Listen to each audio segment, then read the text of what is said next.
विचार के साथ जो कार्य करता है वो दुर्गति को प्राप्त होता है। अभी वर्णन हुआ सदगति का। कर्मण्येवाधिकारस्ते मा फलेषु कदाचन, तुम फल की कदापि चिंता मत करो, फल को हेतु मत मानो, केवल कर्तव्य कर्म का आज्ञा पालन, सीधे भगवत प्राप्ति, कोई विघ्न नहीं, कोई परीक्षा नहीं।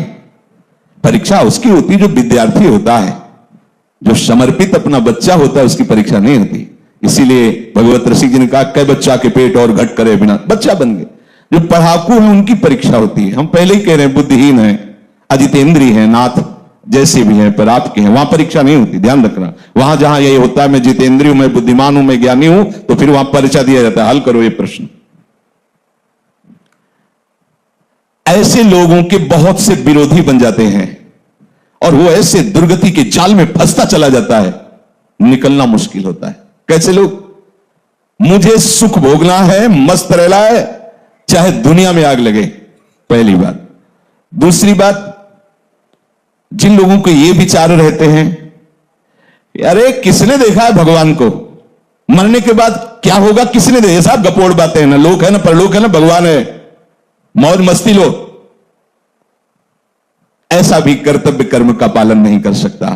जिसके ऐसे विचार है, ना भगवान पर विश्वास है, ना लोक पर विश्वास है, ना धर्म पर विश्वास है, ऐसा स्वेच्छाचारी मनुष्य राक्षसी कहा जाता है। दूसरी जो सूत्र वृत्ति बताई गई, यह भी राक्षसी वृत्ति है। यह किसी भी पाप कर्म में उतर सकता है, जैसे ऊपर वाला भी ऐसे ही दूसरा भी, क्योंकि ना भगवान का भय है, ना उससे शास्त्र का भय है।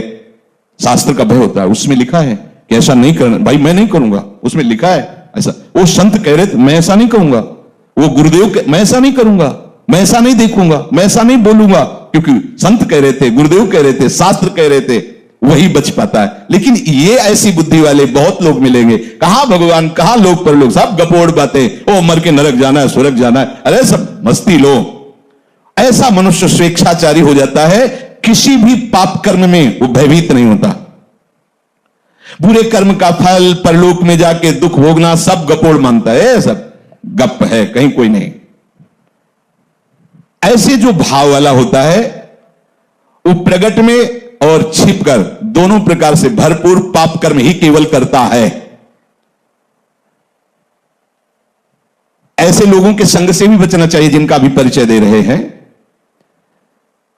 जो लोग अपने अस्तित्व को मिटा देते हैं पाप कर्म में, उनके अंदर विवेक नहीं रह जाता, बुद्धि नहीं रह जाती, बहुत ही नीच कोटि, मतलब शब्द ही नहीं उनके लिए।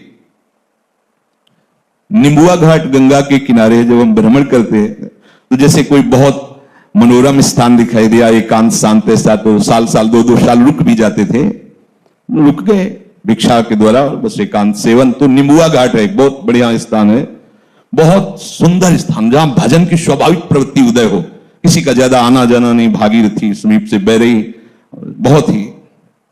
तो वहां 20-20 किलोमीटर लगभग दूर गांव होंगे, वहां से एक ब्राह्मण आते थे, तो कभी कोई प्रश्न करते तो भगवत कृपा से ऐसे सहज में ऐसे उत्तर, कोई प्रवचन नहीं, ऐसे 1-2 ऐसे में। तो उनकी बड़ी श्रद्धा बढ़ी, तो एक बार वो अपने परिवार को लिवा के लाए, तो साथ में उनकी बेटी भी थी जो नवयुवती थी, तो ऐसे पूरी जली हुई थी, ऐसे पूरी ऐसे यहां से ऐसे बड़ी सुंदर आकृति पर इधर से जली हुई। तो स्वाभाविक प्रश्न उनका, ये जन्म से ऐसा है इस बच्चे के, या उनका नहीं महाराज 1 मिनट लगेगा हमें बताने में। तो कहा नहीं, बताए।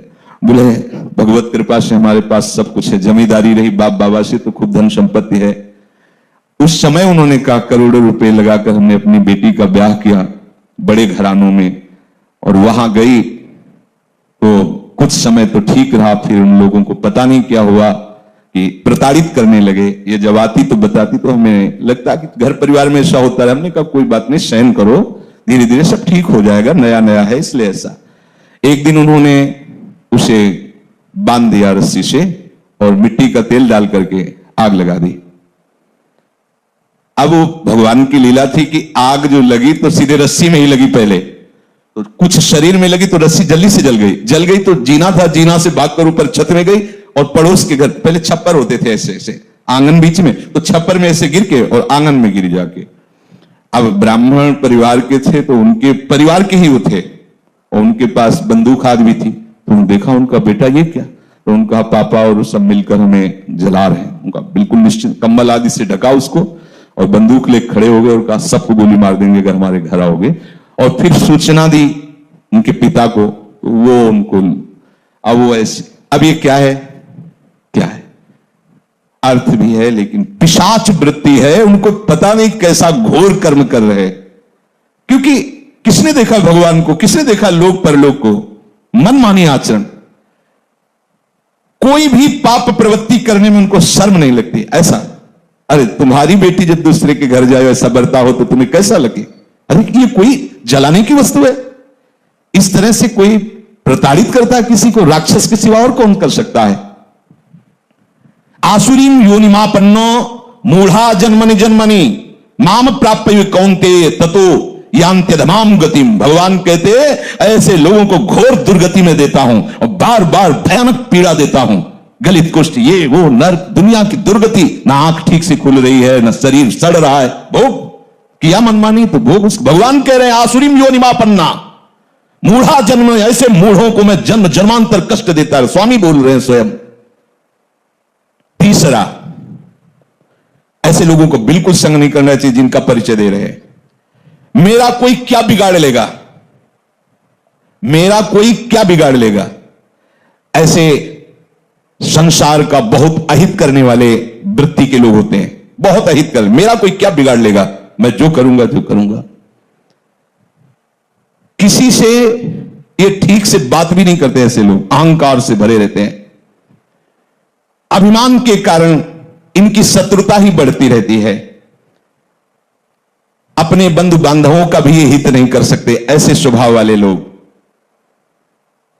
ये फलस्वरूप सबसे घृणा करते हैं और स्वयं सबके घृणा के पात्र बन जाते हैं।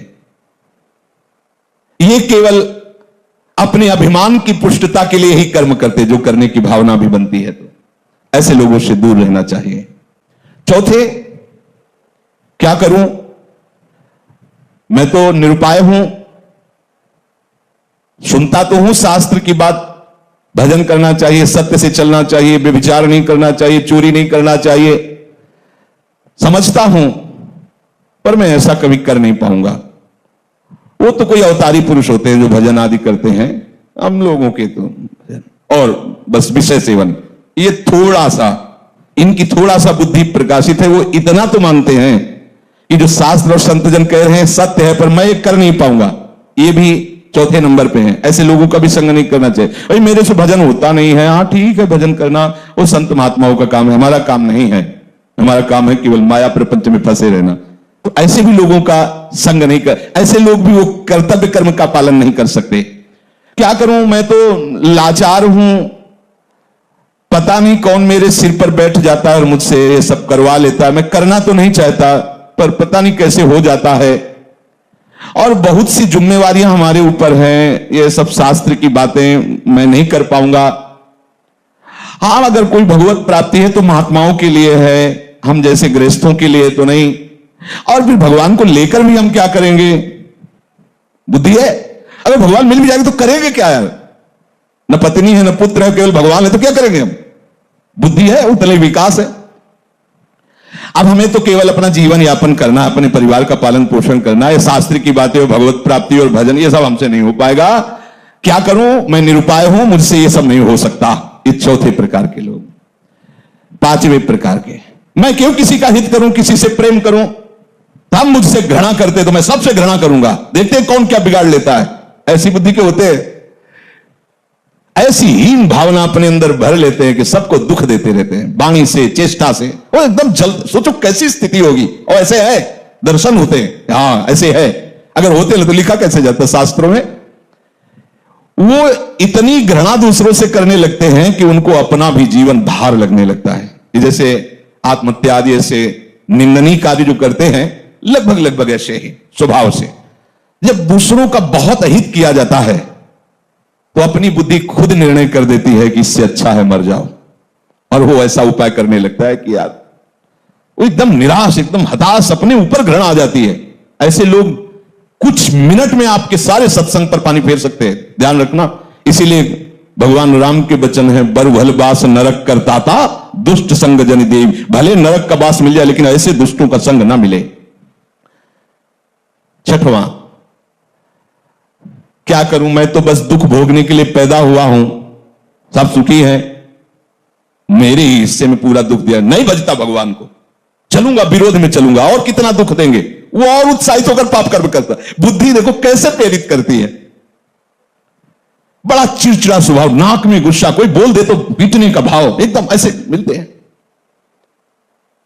मैंने देखा संसार में कोई हमारा नहीं, सब हमें दुख देने के लिए तैयार। मैं किसी को सुख क्यों दूं, बख्शूंगा नहीं, अगर कोई छेड़ेगा तो समझ लो एकदम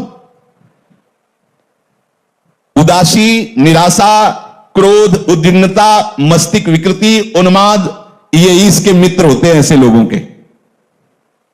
सातवां, जगत में कोई भी अच्छा नहीं, सब दुष्ट स्वभाव वाले बुरे गंदे लोग हैं, कोई अच्छा नहीं, फिर मैं इनके साथ अच्छाई क्यों करूं, जो जैसा होता वो वैसे ही करना चाहिए, दुष्टों के साथ दुष्टता ही करूंगा। ऐसे भी है ऐसे भी। वो जिसको देखो उसमें दोष ही निकालेंगे, कहीं भी गुण बुद्धि उनकी नहीं होती। अतएव न वो अपना भला करते, न वो दूसरों का भला होने देते। आठवां, मुझे ऐसे कार्य करना चाहिए कि अंदर से भले मैं वैसा नहीं हूं लेकिन लोग मुझे ये कहें कि बहुत बढ़िया है, ऐसे। ये थोड़ा सुधार की तरफ है। इतनी तो बात समझ में आ गई कि मुझे ऐसे कार्य करना चाहिए कि लोग कहें कि ये बढ़िया है। और घोर राक्षसी से तो थोड़ा मनुष्यता में आने, भले असलियत नहीं है पर कम से कम यश प्राप्ति के लिए प्रगट में ऐसा हिंसात्मक कार्य, दूसरों को भयानक दुख देने वाला कार्य नहीं करेंगे। ये आठवें सूत्र में कहा कि लोग मुझे अच्छा समझें, भले मेरे में अच्छाई नहीं पर मुझे ऐसे दिखावा करना। भैया ऐसे हो तो भी चलेगा, कम से कम दिखावे के लिए ही सही, किसी की हिंसा न करे, किसी की चोरी न करे, किसी के व्यभिचार न करे। वो उनका असलियत भाव नहीं पर वो दिखावे के लिए सारा नाटक करना चाहते हैं। 9 नंबर, कहते हैं कि वैराग्य ले लो, राग मत करो, भजन करो जा करके। अगर मैं घर से निकल जाऊं तो सब चौपट हो जाएगा, मेरे द्वारा ही ये घर चलता है। ये भी उसी पंक्ति में है जिनका संग नहीं करना चाहिए। 10वां, अपने को तो बस वही उपाय करना है कि बड़ी शौकीनी से, विलासिता से, आराम से जिंदगी कटे, बस मुझे वही करना है। तो ऐसे लोगों का संग अपने कर्तव्य का पालन करने वाले उपासक को कभी नहीं करना चाहिए।